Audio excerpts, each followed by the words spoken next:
ആളുകളെയൊക്കെ മാറ്റുന്ന ദൃശ്യങ്ങളാണ് നമ്മൾ കണ്ടുകൊണ്ടിരിക്കുന്നത്. എല്ലാവരെയും പുറത്തെത്തിച്ചിട്ടുണ്ടോ? കൂടുതൽ ആംബുലൻസുകൾ ഇനി വരേണ്ടതുണ്ടോ? എന്താണ് വിശദാംശങ്ങൾ?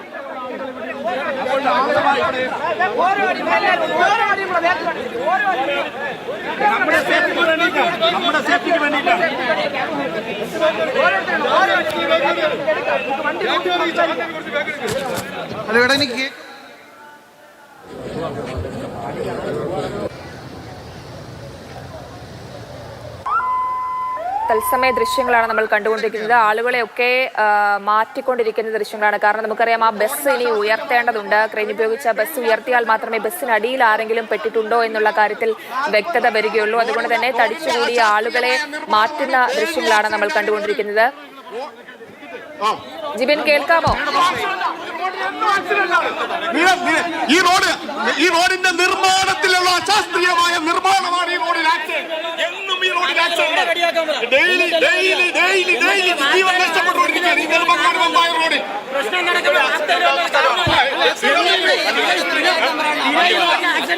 പ്രതിഷേധിക്കാറുണ്ടോ ഞങ്ങൾക്ക്?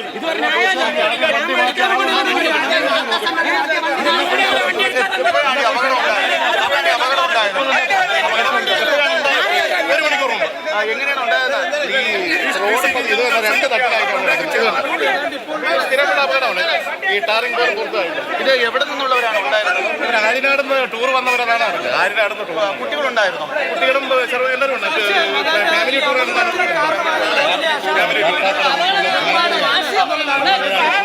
നാട്ടിലേക്ക് പോകുന്നവരടക്കമുള്ള ഫാമിലിയാണ്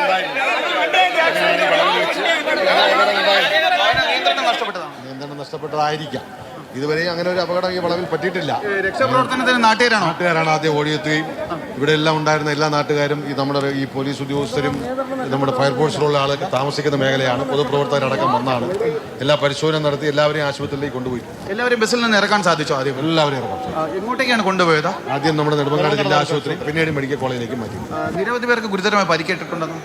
2 പേർക്കാണ് ഗുരുതരമായ പരിക്കെന്നാണ് ഇവിടുന്ന് കിട്ടിയ വിവരം. ബാക്കിയെല്ലാം അത്രത്തോളം സീരിയസ് അല്ല എന്നാണ് കിട്ടിയിട്ടുള്ളത്. ഈ റോഡിന്റെ അവസ്ഥ മോശമായിരുന്നു. ഈ റോഡിന്റെ അവസ്ഥ റോഡ് നിങ്ങൾ കാണുക, സ്ഥിരം കട്ടിങ് ആണ് ഈ റോഡ്. നിങ്ങൾ ഇവിടെ മുതൽ ആ ഒരു 100 മീറ്റർ പരിശോധിക്കും. അവിടെ മുറിച്ചിട്ടിരിക്കുകയാണ് ഈ റോഡ്. ഞങ്ങൾ ഈ റോഡിലെ സ്ഥിരം യാത്രക്കാരാണ്. ഞങ്ങളുടെ വാഹനങ്ങൾ നിരന്തരം പണിയാകുന്നുണ്ട്. അതോടൊപ്പം ഞങ്ങളുടെ നടുവൊക്കെ വേദനയാണ്. ഒരു ദിവസം പോലും നല്ലപോലെ വണ്ടി ഓടിക്കാൻ പറ്റിയിട്ടില്ല. എത്ര നാൾ ഈ റോഡിൽ പോയി പണി നടന്നു? വർഷങ്ങളുണ്ട് ഇങ്ങനെ വർഷങ്ങളുണ്ട് തന്നെ. ഇവർക്കൊന്നും തകനില്ല. കോൺട്രാക്ടറിന് കുറെ കൊണ്ട് അവനും പോയി. റോഡിൽ പണി ഉണ്ടാക്കുമ്പോ ഇവിടെ വന്ന് നോക്കേണ്ട ആവശ്യമുണ്ട്. റോഡിൽ പണി നടക്കുന്നില്ലേ? ഇല്ല, ഒരു പണി നടക്കുന്നില്ല. എന്നും ആക്സിഡന്റ്, എന്നും ഒരു ആക്സിഡന്റ് തന്നെ. ഒരു കാലത്ത് നന്നാവില്ല. എത്ര ആക്സിഡന്റ് അവിടെ കുറെ ഓടേറെ സാധനങ്ങൾ കൊണ്ട് അടുക്കി വെച്ചിട്ടുണ്ട്. കഴിഞ്ഞ ആഴ്ച ഞങ്ങൾ ബസ് വന്നപ്പോ ഒരു കൊച്ചു കാല് തല പൊട്ടി. പാസ് ചെയ്യാൻ പറ്റൂല ഈ റോഡിൽ. നിങ്ങൾ എന്നെ നോക്കിയാൽ മതി. ഈ റോഡ് എങ്ങനെയാണ് കിടക്കുന്നത്? 100 മീറ്റർ ആളൊഴിഞ്ഞ ഭാഗത്ത് പോയിട്ട് ഈ റോഡൊന്ന് പരിശോധിക്കുക. ഈ റോഡ് നിങ്ങൾ ഈ പ്രദേശത്ത് നിന്ന് മാറി ഒരു 100 മീറ്റർ അപ്പുറത്തോട്ട് പോയിട്ട് ഈ റോഡിനെ പറ്റി ഒന്ന് പരിശോധിക്കുക. അപ്പൊ നിങ്ങൾക്കറിയാം, ഞാൻ ഡെയിലി യാത്ര ചെയ്യുന്ന ഒരു വ്യക്തിയാണ്. നിങ്ങൾ ഈ ഭാഗത്ത് നിന്ന് മാറിയിട്ട് ആളൊഴിഞ്ഞ ഭാഗത്തോട്ട് പോയി 100 മീറ്റർ എത്ര കട്ടിങ് ഉണ്ടെന്ന് നോക്കിയുള്ള റോഡ്. അവിടെ കട്ടിങ് ഇട്ടിരിക്കുകയാണ് റോഡിന്, ടാറിന്റെ കട്ടിങ്.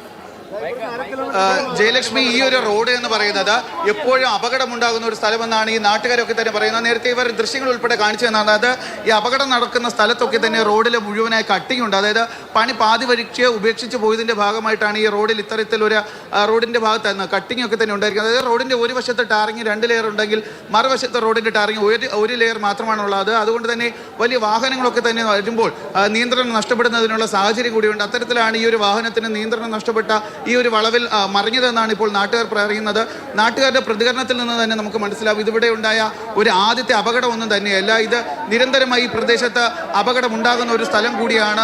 അതുകൊണ്ട് തന്നെയാണ് ഈ നാട്ടുകാർ ഇത്തരത്തിൽ വലിയ രീതിയിൽ ഒരു പ്രതിഷേധം അറിയിക്കുന്നത്. ഇപ്പോൾ എന്തായിരുന്നാലും ഇവിടെ ഈ വാഹനം, ഈ അപകടത്തിൽപ്പെട്ട ബസ് ഇവിടെ നിന്ന് ഉയർത്തുന്നതിന് വേണ്ടിയിട്ടുള്ള ശ്രമമാണ് പോലീസിന്റെയും ഫയർഫോഴ്സിന്റെയും ഭാഗത്തു നിന്നുണ്ടായിരിക്കുന്നത്. അതുകൊണ്ട് തന്നെ നാട്ടുകാരും പോലീസും ഇടപെട്ട് ഈ അപകട സ്ഥലത്തുള്ള ആളുകളെയൊക്കെ തന്നെ ഇവിടെ തടിച്ചുകൂടിയിരിക്കുന്ന